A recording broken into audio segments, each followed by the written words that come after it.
things that sparked the focus this week on the art of course correction. The first is this funny squiggle thing, the way we think of success. You know, the straight line is how we think it works. We hear about these big success stories and all the dots are so nicely connected. Every story, however dark they might be, doesn't seem quite so bad because we know the end result.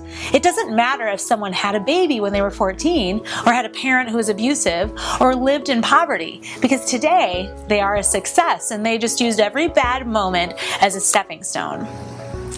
Of course, that's not really how it works. The journey to your best life, to success, is really squiggly and hard to follow. There is much doubt and bravery, faith and blind courage. In the end, it will all make sense, but in the moment, it can look completely confusing.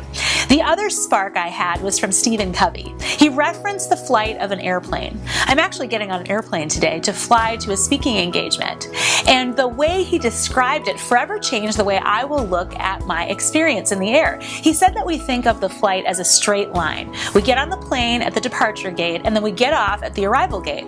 Of course, it feels like an arc from the earth into the sky and then back again. But that's not really how it works. Really, the plane is maneuvering through the air, always in a variety of circumstances, avoiding storms, moving slower in a headwind or faster in a tailwind. I don't fully understand all of the details, but I know that the pilot is always taking in feedback and, of course correcting. We don't fully know all the details because in the end, every time we end up at our destination.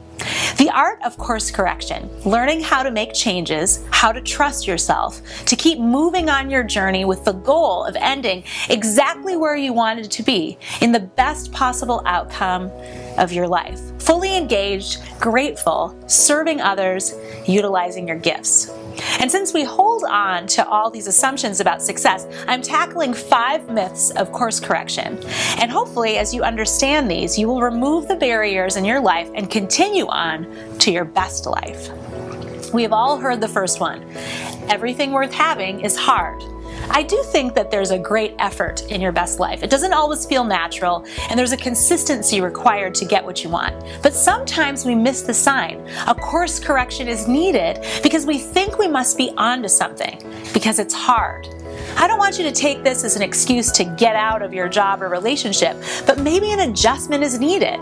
There's a difference between hard work and working hard at what you do, because you know you are on the path to something good. Second, is you can't change your course when someone else is involved. Maybe you have a difficult boss or a coworker, or you're looking for those clients who are willing to pay for your products. Could be that you're in a difficult relationship, friendship or romantically, and you're thinking, how can I change my life and stay in this situation? You really can. You can change by learning the lesson, expanding your understanding, and changing your actions. You can be the leader in the relationship. I promise change is possible without leaving. The third myth is changing your plans means you've failed. All I will say is this: your plans exist for you. You make them with the understanding of the moment. And as you learn more, you become more informed about your plans. And you should be tweaking them to fit your desires and gifts. Don't make the plan more important than you. In fact, not changing them could be failure. Change them so that you stay on your course. Number 4, changing your course means you're giving up. No way. I will use my business, Need Inspiration, as an example. You see, there are seasons for everything. And right now, my wonderful work, speaking, coaching, and writing, is what I should be doing. But if I sense that there was time for a change, if the joy begins to dissipate, you can bet I will change and find what is joyful, because most likely I am ready to course correct, and I will already know what is next. And the final myth, changing plans means changing destinations. You know, if you need to change your final target, that's okay. But if you change your course using your feedback, you're actually increasing the likelihood you'll reach your best life, the best possible outcome.